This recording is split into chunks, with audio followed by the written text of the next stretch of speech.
অনুষ্ঠানটি প্রযোজনা করেছেন আলাউদ্দিন আহমেদ।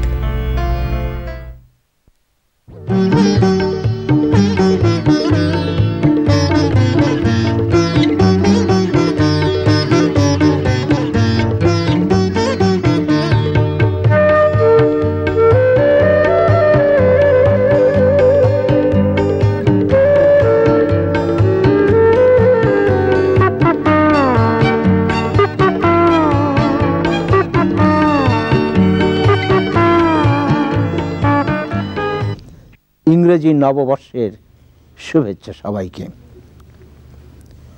বইপত্রের একটি বছর পেরিয়েছি আমরা, পেরিয়ে এসেছি 12টি বইপত্রের পাতা। আজ থেকে শুরু হচ্ছে দ্বিতীয় বর্ষের প্রথম অনুষ্ঠান। একটি সংবাদ আমরা খুব আনন্দের সঙ্গে সবাইকে দিচ্ছি। গত বছর ঢাকা বইমেলা যে গ্রন্থবর্ষের ঘোষণা দিয়েছিল তারই ধারাবাহিকতায় 1 জানুয়ারি থেকে শুরু হয়েছে আবার ঢাকা বইমেলা। এবছরের মেলা 9ম মেলা। আমাদের লেখক, পাঠক, প্রকাশক সবার জন্যে আন্তর্জাতিক মানের এই মেলাটি সবসময় নতুন সম্ভাবনাকে নিয়ে আসে, এবারও এসেছে।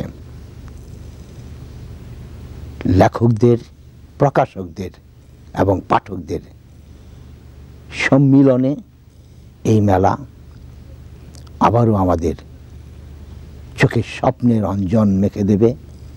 আমরা পাব নতুন, আরো নতুন বইয়ের স্বপ্ন।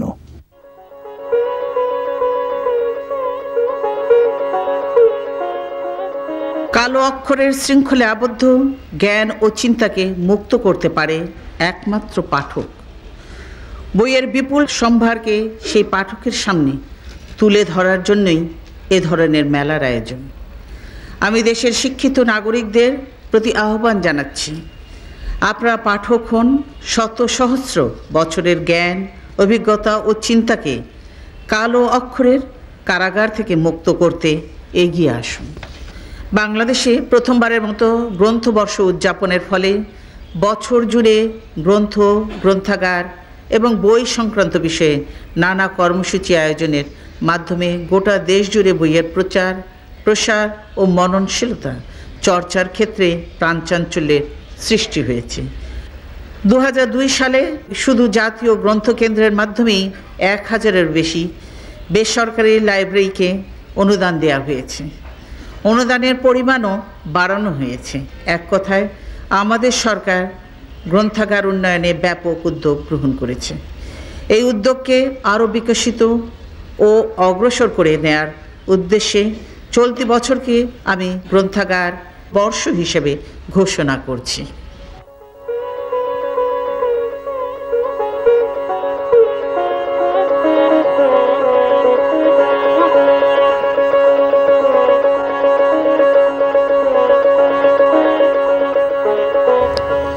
আরও একটি শুভ সংবাদ এবছর আমাদের জন্য রয়েছে।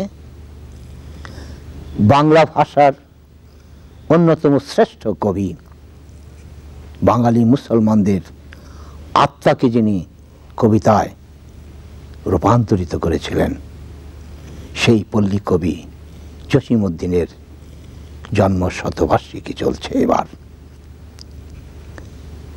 পল্লী কবির জন্ম শতবার্ষিকী মানে বাংলাদেশের সাধারণ সরল মানুষদের প্রাণীর কবির জন্ম শতবার্ষিকী। আমরা আমাদের প্রাণপ্রিয় কবির এই শতবর্ষের স্মৃতিকে প্রতিদিন বছর ভরে স্মরণ করব, চর্চা করব। এইসব প্রতিশ্রুতি নিয়েই শুরু করছি আমাদের আজকের বইপত্র অনুষ্ঠান।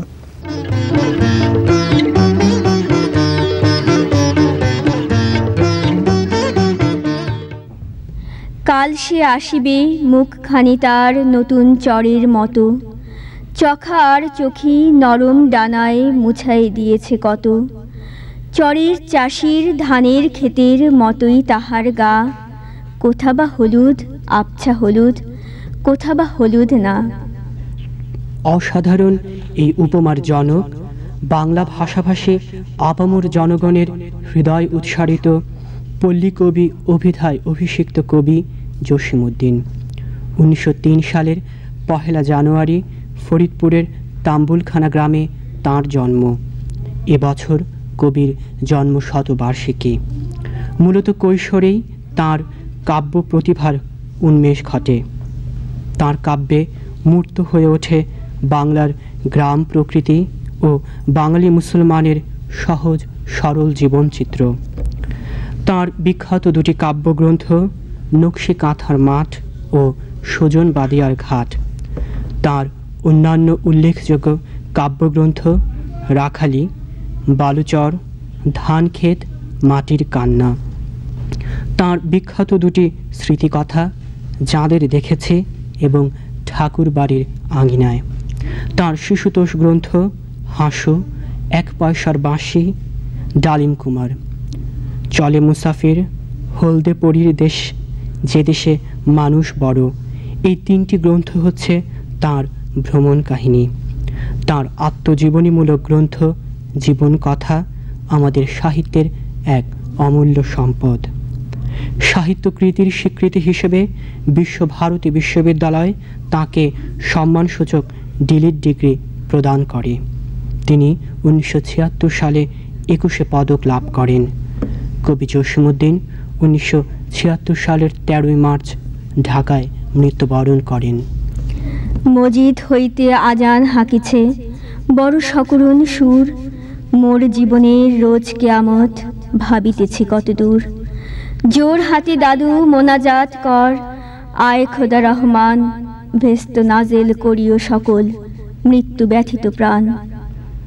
এদেশের মাটি ও মানুষের কবি জসীমউদ্দীনের জন্ম শতবার্ষিকীতে বইপত্র থেকে নিবেদন করছে আমাদের শ্রদ্ধাঞ্জলি।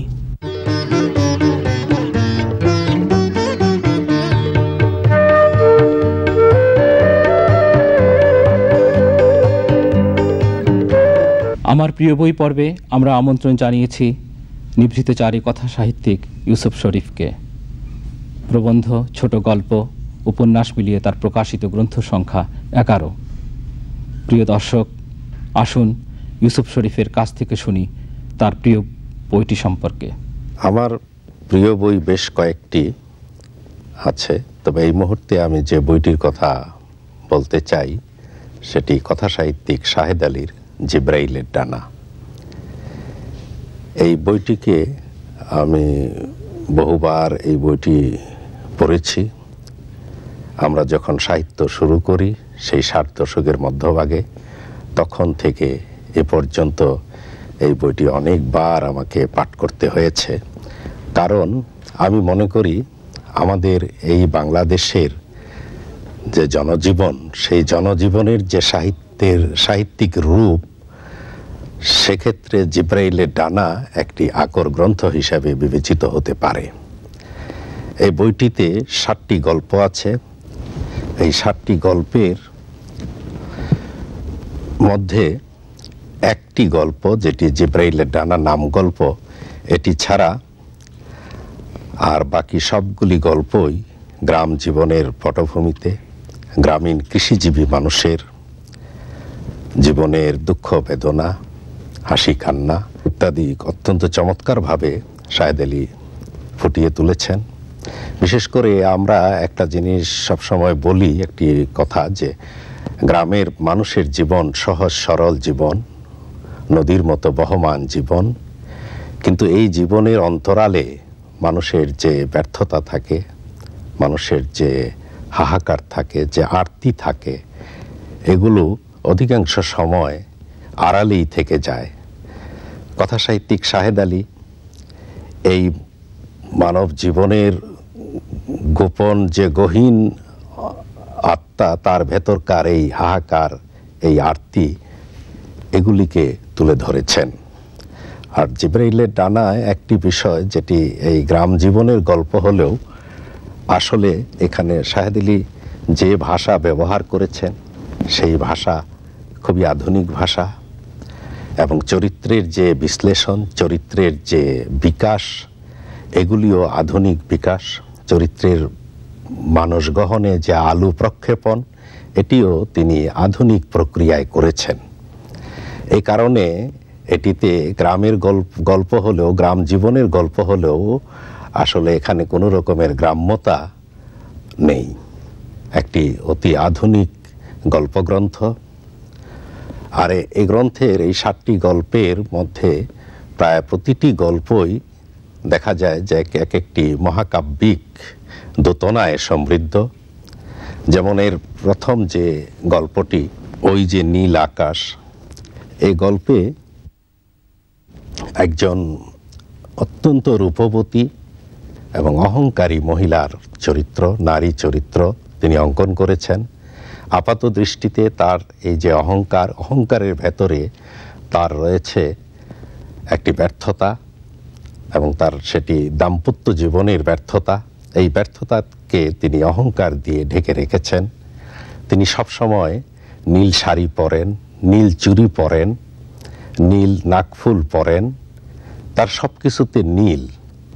এই যে নীলের ছড়াছড়ি, এতে কথা সাহিত্যিক শাহেদ আলী এটি একটি বেদনার প্রতীক হিসাবে তাকে এই নীল নারী হিসাবে চিত্রিত করেছেন।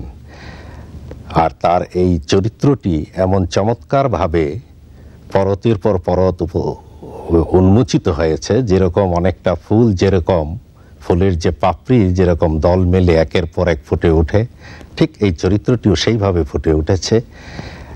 আর এই গল্পের যে নায়ক আমরা যাকে বলবো, সেই সিধু নামের একটি শিশুই বলা যায়। সে তার শৈশবে এই নারীকে কেমন দেখেছে, যৌবনে, কৈশোরে কেমন দেখেছে, যৌবনে কেমন দেখেছে, এই বিভিন্ন পর্যায়ের দৃষ্টির কোণ থেকে এই চরিত্রকে দেখানো হয়েছে। এই গল্পটি আজও আমি অনেকবার পড়েছি। আজও যখন পড়ি তারপর বেশ কয়েকদিন পর্যন্ত এই নীল, এই যে ভাবি যে চরিত্রটি, এই চরিত্রটি ঘুরপাক খায়। মনে হয় যে একটি ঘোরের মধ্যে নিয়ে যায় এই চরিত্রটি। আরেকটি গল্প যেটি নাম গল্প জিবরাইলের ডানা। এই জিবরাইলের ডানা নিয়ে বিস্তর আলোচনা হয়েছে, বহু আলোচনা হয়েছে, নানাভাবে এটিকে দেখা হয়েছে। এই গল্পটি আসলে একটি শিশু, 8 বছরের একটি শিশু নবী যার নাম, তার দৃষ্টিকোণ থেকে যে সামাজিক যে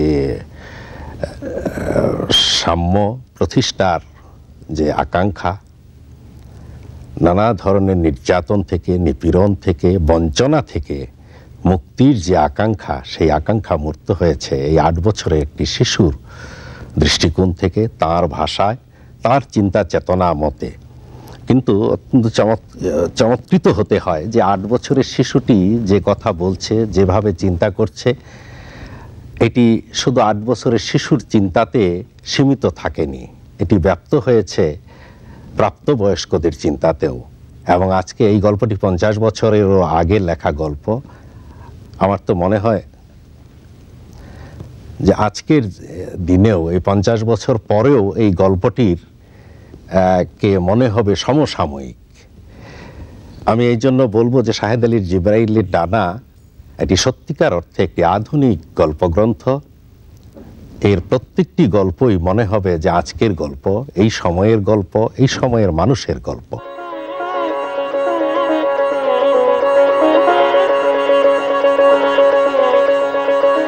মধ্যযুগের বাংলা সাহিত্যের অন্যতম শ্রেষ্ঠ কবি আলাওল। আনুমানিক 1607 সালে তাঁর জন্ম। তাঁর রচনা মূলত অনুবাদ শ্রেণীর হলেও তার অসামান্য ক্ষমতায় তা অনুবাদের গণ্ডি ছাড়িয়ে মৌলিক সৃষ্টির উৎকর্ষতা লাভ করেছে। তাঁর অন্যতম কৃতিত্ব মালিক মোহাম্মদ জায়সে পদুমাবত কাব্যের ভাবানুবাদমূলক গ্রন্থ পদ্মাবতী।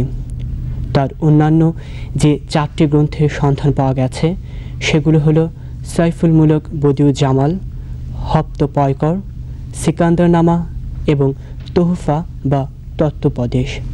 1680 সালের 14 জানুয়ারি তিনি পরলোক গমন করেন। বইপত্রের স্মরণ পর্ব থেকে বহু ভাষাবিদ ও কবি আলাউলের মৃত্যুবার্ষিকীতে তাঁর অমর স্মৃতির প্রতি নিবেদন করছে আন্তরিক শ্রদ্ধাঞ্জলি।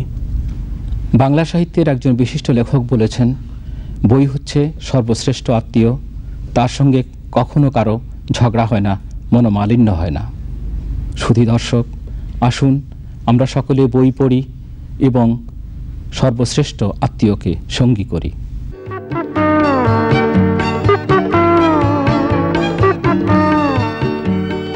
বিশ্বজুড়ে আলোচিত বিভিন্ন বই নিয়ে প্রতি বছরই বিশ্ববাসীর ব্যাপক আগ্রহ লক্ষ্য করা যায়। ব্রিটেনের সানডে টেলিগ্রাফ এবং দি অবজারভার পত্রিকা বিশ্বজুড়ে আলোচিত সেরা কয়েকটি উপন্যাসের তালিকা প্রকাশ করেছে। এই তালিকা অনুযায়ী 2002 সালে প্রকাশিত সেরা কয়েকটি উপন্যাস হচ্ছে টেরি পার্চেটের লেখা নাইট ওয়াচ, মাইকেল জারবারের লেখা Barry Trotter and the shameless parody, Yann মার্টেলের the life of Pi Patel, Maeve বিঞ্চির লেখা কুইন্স, অ্যান্ডি ম্যাকনারের লিবারেশন ডে, বেন এলটনের হাই সোসাইটি, ডোনা টার্টের দি লিটল ফ্রেন্ড এবং ড্যানিয়েল স্টিলের লেখা অ্যানসার্ড প্রেয়ার্স।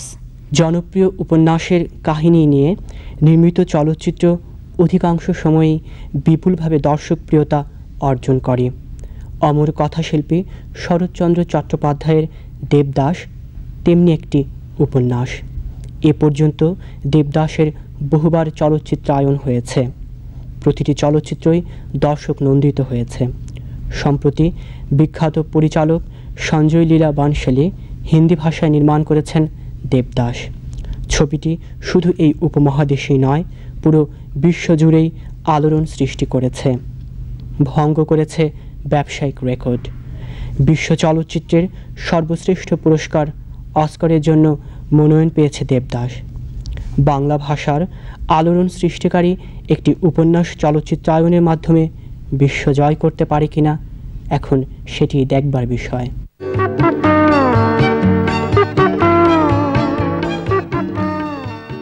মুখোমুখি পর্বে আজ বইপত্রে উপস্থিত হয়েছেন বিশিষ্ট কথা সাহিত্যিক ঝর্ণা দাস পুরকায়স্থ এবং তরুণ কবি ও প্রাবন্ধিক মোহন হাসান।